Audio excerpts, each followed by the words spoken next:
yang akan disajikan oleh penyaji kita, yakni Dea Rizka Amelia, dengan dua pembahas. Yang pertama pembahas satu ada Saudara Nova Arnaski, dan yang pembahas keduanya itu ada Bapak Egil Barwasi.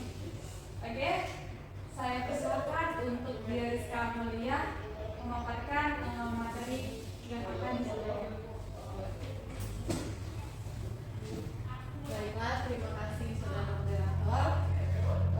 Assalamualaikum warahmatullahi wabarakatuh. Waalaikumsalam warahmatullahi wabarakatuh. Nama saya Dea Rizka Amelia dengan NIM A2G1223009, mahasiswi pendidikan profesi guru di Universitas Jambi pada R002 Paudas. Di sini saya akan mempresentasikan seminar pendidikan profesional. Sedikit saya akan menceritakan tentang filosofi pendidikan Indonesia. Filsafat pendidikan memberikan fondasi tanggung jawab kepada calon guru tentang hakikat setiap praktik pembelajaran di sekolah. Di sini ada 5 topik pada pembelajaran filosofi pendidikan Indonesia. Yang pertama, perjalanan pendidikan nasional. Yang kedua, dasar-dasar pendidikan yang diajar dewantara. Yang ketiga, identitas manusia Indonesia. Yang keempat, Pancasila sebagai fondasi pendidikan Indonesia. Yang kelima, telaah praktik baik pendidikan yang memerdekakan. Topik yang pertama ini adalah perjalanan pendidikan nasional. Sedikit saya jelaskan, di perjalanan pendidikan nasional ini ada masa kolonial. Di masa kolonial itu didominasi oleh Belanda dan pendidikan hanya diperuntukkan oleh orang-orang elit saja. Kemudian awal abad 20, pada awal abad 20 lahirnya pendidikan yang lebih merakyat dan berbasis bahasa Indonesia oleh Ki Hajar Dewantara menjadi tokoh penting. Kemudian pada tahun 1945 pemerintah mengambil alih pendidikan dari pihak Belanda dan menetapkan undang-undang tentang pendidikan nasional. Selanjutnya masa Orde Lama. Pada masa Orde Lama fokus pada pendidikan adalah di sarana dan prasarana. Kemudian Orde Baru di bawah pimpinan Soeharto, pendidikan nasional bertumbuh sangat signifikan. Di masa reformasi fokus pada peningkatan mutu dan pengembangan dari kurikulum. Sampai saat ini masih mengalami tantangan kesenjangan tentang pendidikan, terutama tentang kurikulum yang sampai saat ini masih sering diperbarui oleh menteri kita. Sekarang kurikulum yang sudah dijalani adalah kurikulum Merdeka, yang sebelumnya adalah kurikulum 13, kurikulum KTSP dan sebelum-sebelumnya. Kemudian di sini saya mengambil refleksi pengalaman yang saya pilih pada FPI. Ini topik 2, yaitu dasar-dasar pendidikan Ki Hajar Dewantara. Dasar-dasar pendidikan Ki Hajar Dewantara ini memberikan pengetahuan mengenai pemikiran Ki Hajar Dewantara terkait sistem pendidikan yang ada di Indonesia. Ki Hajar Dewantara memiliki keyakinan bahwa untuk menciptakan manusia Indonesia yang beradab, maka pendidikan menjadi salah satu kunci utama untuk mencapainya. Bisa dilihat di sebelah sana ada semboyan dari Ki Hajar Dewantara. Ing Ngarso Sungtulodo, Ing Madya Mangunkarso, Tuturi Handayani. Kemudian kodrat alam dan kodrat zaman. Kodrat alam berkaitan dengan sifat dan bentuk lingkungan di mana peserta didik tinggal. Sedangkan kodrat zaman berkaitan dengan isi dan irama. Jika dilihat dari kodrat zaman, pendidikan menekankan pada kemampuan peserta didik pada abad 21. Sedangkan untuk memaknai kodrat alam, pendidikan maka konteks pendidikan itu sesuai dengan sosial budaya peserta didik, menyesuaikan dengan lingkungan di mana mereka tinggal. Kemudian selanjutnya sistem Among. Sistem Among ini menekankan pada proses pembelajaran yang berjiwa keluarga dengan kasih sayang dan kodrat alam yang di dalamnya terdapat cara-cara dalam didik anak yang seperti semboyan dari Ki Hajar Dewantara tadi, Ing Rasa Tulodo, Ing Madya Mangunkarso, Muri Handayani. Ing Rasa Tulodo itu di depan memberi teladan, Ing Madya Mangunkarso di tengah memberikan kehendak, terus Muri Handayani di belakang memberikan dorongan. Kemudian ada budi pekerti.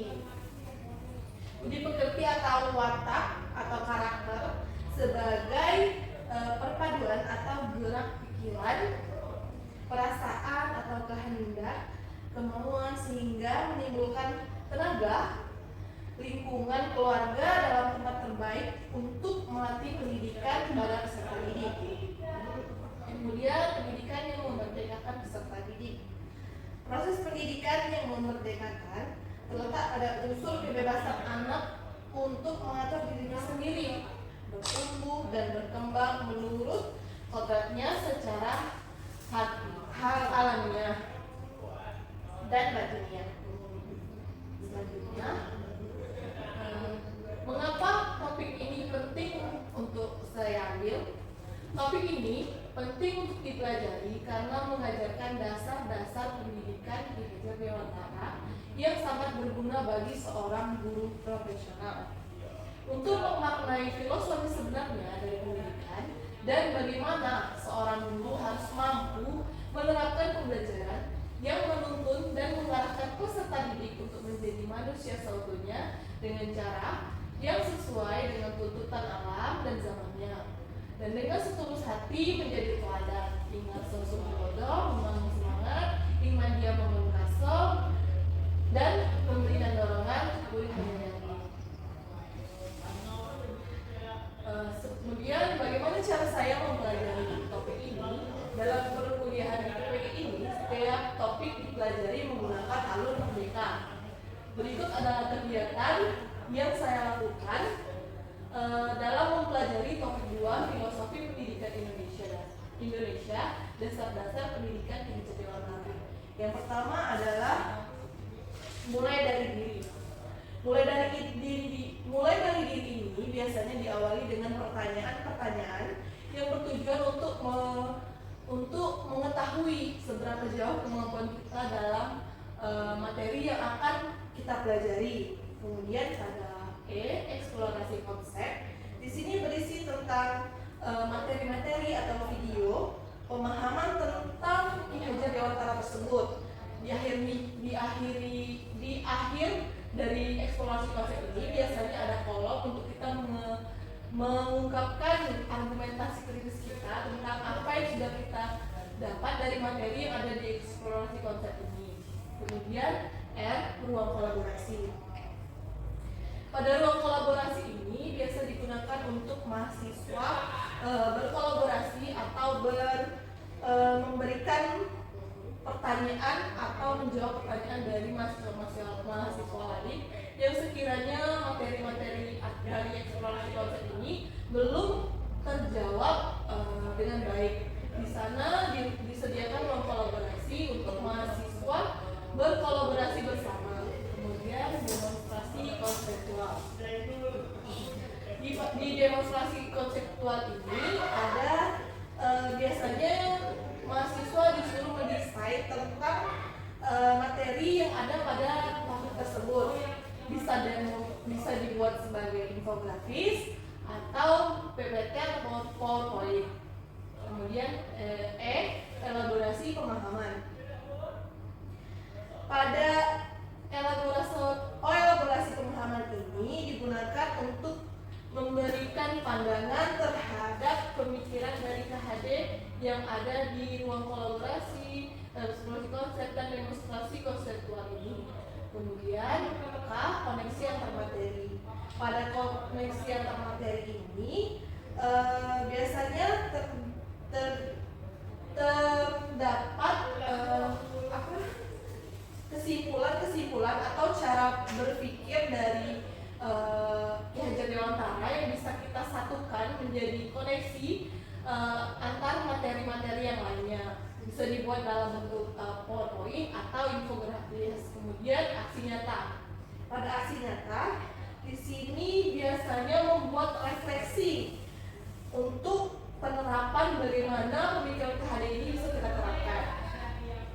Kemudian, strategi yang diimplementasikan dalam mempelajari topik 2 ini dengan mempelajari secara keseluruhan materi yang ada di evaluasi konsep untuk membangun pengetahuan yang kuat. Kemudian kegiatan berdiskusi dan berkolaborasi bersama rekan sejawat seperti yang saya jelaskan pada ruang kolaborasi tadi sangat bermanfaat untuk membuka pikiran dan menemukan ide-ide baru yang sebelumnya tak pernah kita pikirkan. Saya juga aktif mencari sumber informasi tambahan melalui internet untuk menunjang pemahaman dan pengerjaan tugas di LMS. Di samping itu, menerapkan teori dan konsep yang telah dipelajari di sekolah saat mengajar juga merupakan strategi yang saya lakukan agar pengetahuan yang didapat lebih dapat diingat dan bermanfaat secara langsung. Kemudian ini ada artefak pembelajaran. Di sini untuk artefak pembelajaran ada di demonstrasi konseptual. Di sini saya membuat PowerPoint tentang strategi dalam mewujudkan pemikiran Ki Dewantara, pendidikan yang berpihak kepada murid. Kemudian pada koneksi antar materi saya juga membuat PowerPoint. Ya, di sini judulnya adalah pendidikan dan nilai sosial budaya. Yang di aksi nyata ini adalah jurnal refleksi, ada pertanyaan-pertanyaan yang dijawab, dan ini adalah dokumentasi saya dalam melaksanakan aksi nyata tersebut. Ini file-file artefak ini bisa bisa teman-teman lihat di Google Site saya. Nanti akan saya berikan link Google Site saya untuk melihat artefak-artefak dari pembelajaran ini. FPI, demonstrasi konseptual, koneksi antar materi, dan aksi nyatanya. Kemudian pembelajaran bermakna. Pembelajaran bermakna yang didapat melalui pengalaman belajar mata kuliah ini adalah pentingnya bagi calon pendidik untuk memiliki pemahaman, kesadaran diri, dan panggilan jiwa yang tulus untuk menuntut dan memberikan pendidikan terbaik bagi peserta didik. Perjalanan pendidikan Indonesia dan dasar-dasar pemikiran Ki Hajar Dewantara juga membawa perubahan besar dalam cara pandang saya memaknai peserta didik dan proses belajar mereka. Kemudian pengetahuan baru yang saya dapat akan saya jadikan bahan untuk terus memperbaiki diri saya. Pengetahuan yang sebelumnya saya belum pernah tahu tentang bagaimana pendidikan itu memberdayakan peserta didik bisa saya terapkan setelah saya menjadi guru nanti. Hal-hal yang akan saya dapat dalam mata kuliah ini secara bertahap telah saya implementasikan dalam praktik mengajar saya di sekolah PPL, seperti memberikan kebebasan berpendapat dan menyesuaikan materi dengan karakteristik peserta didik. Kemudian ini adalah desain inovasi. Di sini saya menerapkan pembelajaran yang memerdekakan dan berpusat kepada peserta didik, berbagai teori, konsep, dan pengetahuan baru pada mata kuliah ini secara langsung dapat diterapkan dalam praktik mengajar di sekolah PPL dan sangat membantu saya dalam menciptakan pembelajaran yang lebih berpusat kepada peserta didik. Kemudian terima kasih, itu tadi penjelasan dari saya. Saya kembalikan ke moderator. Terima kasih kepada penyaji yang telah memaparkan materi pada hari ini. Oke, selanjutnya saya persilakan kepada pembahas jika ada pertanyaan-pertanyaan yang akan disampaikan. Saya memulai dari pembahas yang pertama untuk menyampaikan pertanyaan. Baiklah, Assalamualaikum warahmatullahi wabarakatuh. Di sini saya akan menanyakan kepada saudara Dea mengenai bagaimana implementasi konsep Ing Ngarso Suntulodo, kemudian Ing Madio Mangunkarso, kemudian Tut Buri Handayani dalam praktik pendidikan versi Ki Hajar Dewantara. Sekian, terima kasih. Oke, itulah tadi pertanyaan dari pembahas 1 menurut ditampung dulu kepada saudari penyanyi. Selanjutnya kita dengarkan untuk pertanyaan kedua dari pembahas kedua. Silakan disampaikan. Baik, izin saya mau bertanya bagaimana sih Ki Hajar Dewantara memandang para guru dalam pendidikan? Soalnya kan Anda kan menjelaskan tadi mengenai dari Bapak Ki Hajar Dewantara tuh. Jadi bagaimana Ki Hajar Dewantara memandang peran guru dalam pendidikan? Terima kasih. Oke, dua pertanyaan sudah disampaikan kepada pembahas. Selanjutnya mohon kepada penyaji untuk menjawab pertanyaan tersebut. Saya silakan.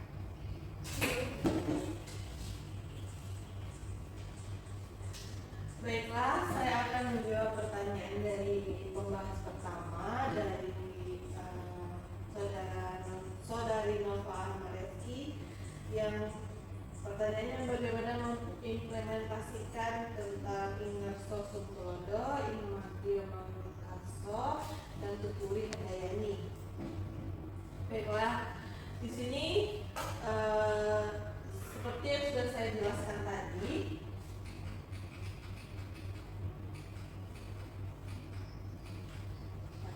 Ingarso Sumtulodo di depan memberi contoh. Kita sebagai seorang guru bisa harus menjadi teladan bagi peserta didiknya, yang mana kita akan dicontoh oleh peserta didik apapun yang akan kita lakukan, seperti bagaimana cara kita, kesopanan kita, disiplin kita, walaupun tidak di sekolah, dimanapun kita harus tetap menjaga itu, karena bisa saja nanti kita bertemu sama peserta didik di jalan, peserta didik melihat, oh ternyata ibu ini cuma disiplinnya di sekolah, jadi kita harus disiplin juga di luar sekolah, harus sopan juga di luar sekolah. Kita juga harus bisa mengamalkan nilai-nilai yang sudah diajarkan oleh Ki Hajar Dewantara tersebut, dan kita harus tahu bagaimana berperilaku dengan baik agar peserta didik dapat mencontoh kita, yang mana kita adalah sebagai pendidik, bukan hanya mendidik tapi juga sebagai orang tua peserta didik di sekolah yang akan mereka tiru apa yang kita kerjakan. Kemudian yang Ingmadia Mangunkarso, di tengah membangun semangat, guru harus bisa memberikan motivasi kepada peserta didik, baik dalam proses pembelajaran maupun apapun, agar pembelajaran yang dilaksanakan bisa mencapai tujuan yang diinginkan. Jika peserta didik di saat belajar itu semangat, tidak ngantuk, jadi pembelajaran yang akan kita berikan akan diterima baik oleh peserta didik tersebut. Dalam proses kita membangun motivasi tersebut, jika peserta didik bisa mengikuti pembelajaran dengan baik, karena kita memotivasinya, bisa membuat prestasi peserta didik juga ikut meningkat. Kemudian yang Tuturi Handayani di belakang menuntun dan mengarahkan. Guru harus menjadi pembimbing bagi siswa, bukan hanya pendidik, menjadi pembimbing juga dalam mencapai tujuan pembelajaran yang diinginkan. Guru harus bisa memberikan arahan dan bimbingan melalui pembelajaran ataupun bukan melalui pembelajaran seperti seperti di kehidupan kita sehari-hari, bukan hanya tentang pembelajaran, tetapi tentang etika, tentang karakter, bagaimana ketika bertemu orang yang lebih dewasa, atau bagaimana ketika kita menghadapi suatu masalah, kita harus bisa membimbing peserta didik kita dalam menghadapi hal tersebut. Kemudian saya akan menjawab pertanyaan dari pembahas yang kedua, yaitu bagaimana pandangan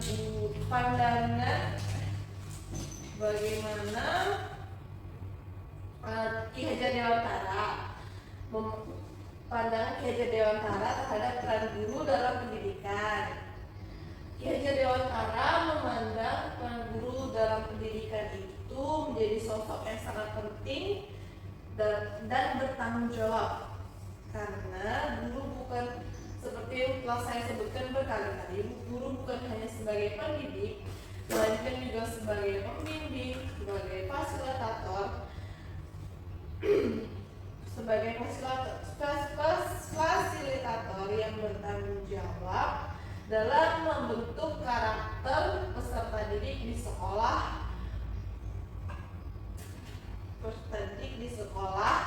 sehingga dapat peserta didik bisa menjadi manusia yang berbudi pekerti baik, berakhlak yang baik dan berkarakter. Kemudian dalam pandangan Ki Hajar Dewantara, seorang guru itu harus menjadi teladan bagi siswa, menginspirasi dan membantu mengembangkan potensi serta bakat-bakat yang dimiliki oleh siswa. Jadi jika di sekolah ada siswa yang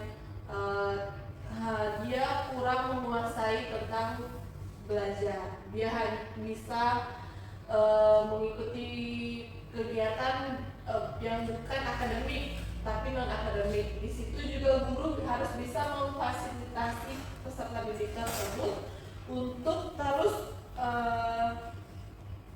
mengikuti apa yang menjadi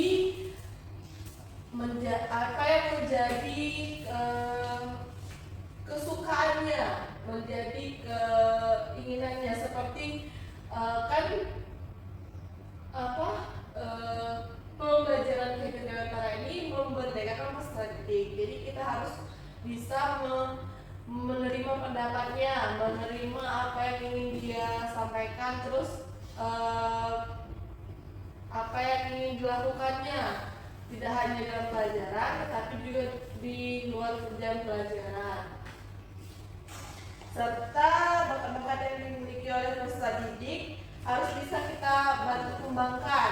Misalnya dia kurang dalam belajar matematika tetapi bisa melukis dengan baik, bisa kita kembangkan di lukisnya.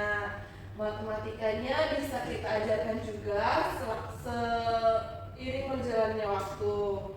Kemudian Ki Hajar Dewantara juga menekankan bahwa guru itu memiliki peranan yang sentral utama dalam membentuk generasi penerus bangsa yang berbudaya dan menghargai serta melestarikan budaya bangsa Indonesia.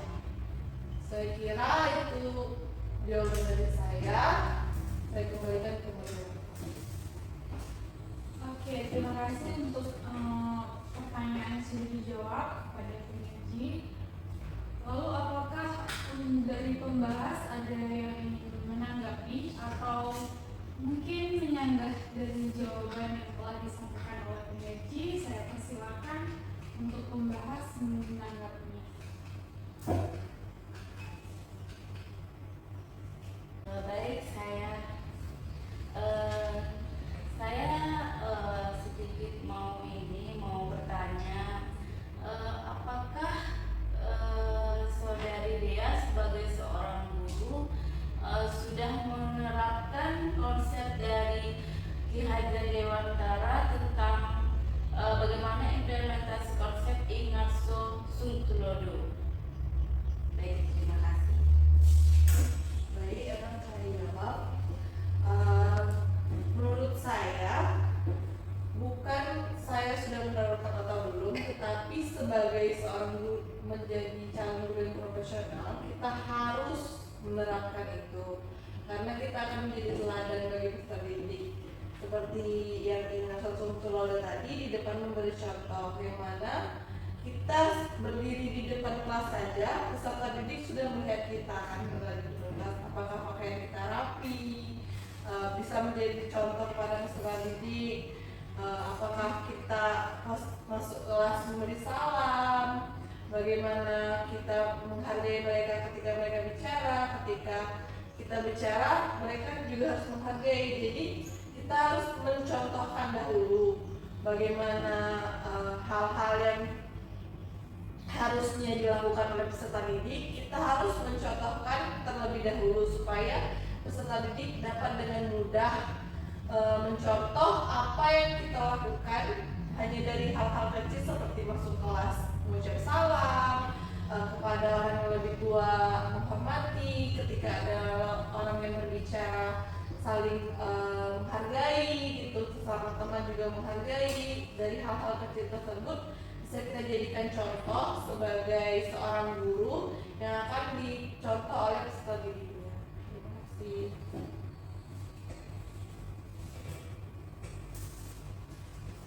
Oke, terima kasih kepada pembahas yang sudah menanggapi jawaban dari penyaji mengenai Inato Suntodo dan pertanyaan-pertanyaan yang lain. Oke, tadi adalah tanggapan dari pembahas satu yang telah dijawab oleh penyaji. Selanjutnya kita dengarkan tanggapan dari pembahas kedua. Untuk saudara Adil, dipersilakan untuk memberikan tanggapan. Baik, terima kasih moderator. Baik, sebelumnya izin bertanya mengenai sistem AMONG. Nah, tadi kan sudah disampaikan tuh mengenai sistem AMONG tuh. Saya ingin bertanya, kan selama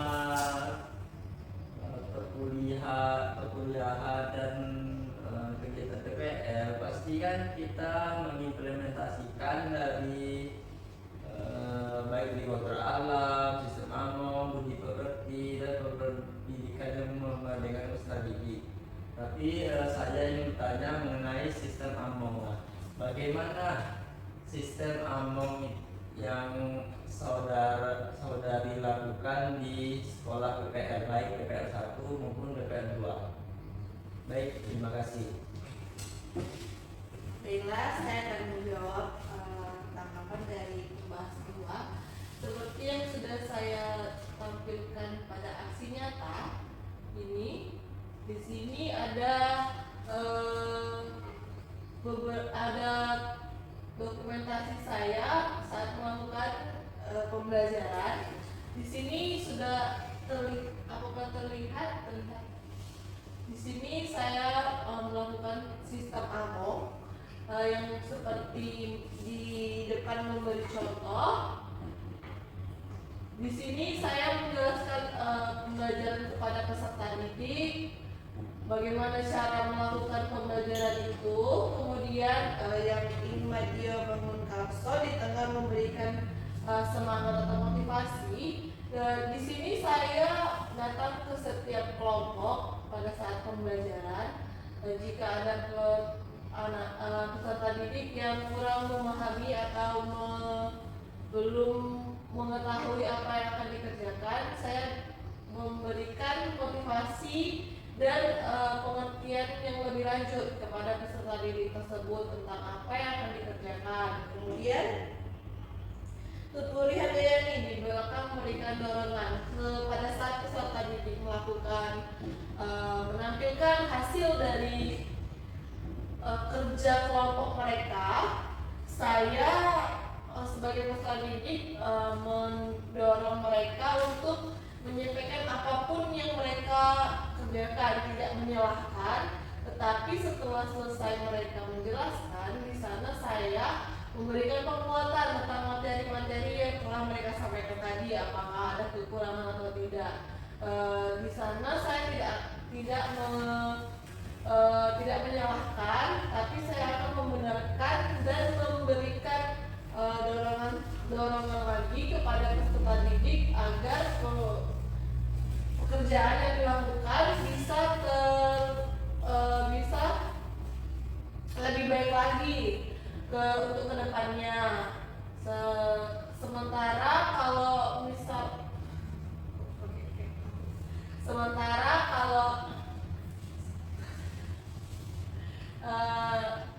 kemudian pada saat melakukan pembelajaran, jika peserta didik terlihat kurang bersemangat, saya biasanya melakukan ice breaking.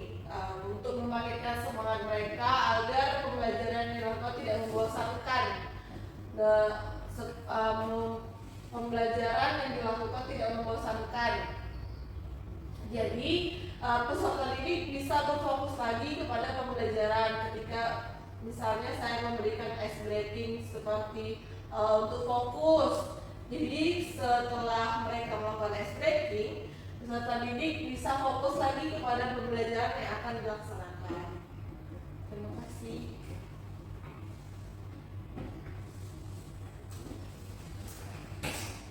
Oke, telah selesai sesi tanya jawab yang sudah dilakukan dan dijawab oleh penyaji, lalu ditanggapi lagi oleh pembahas.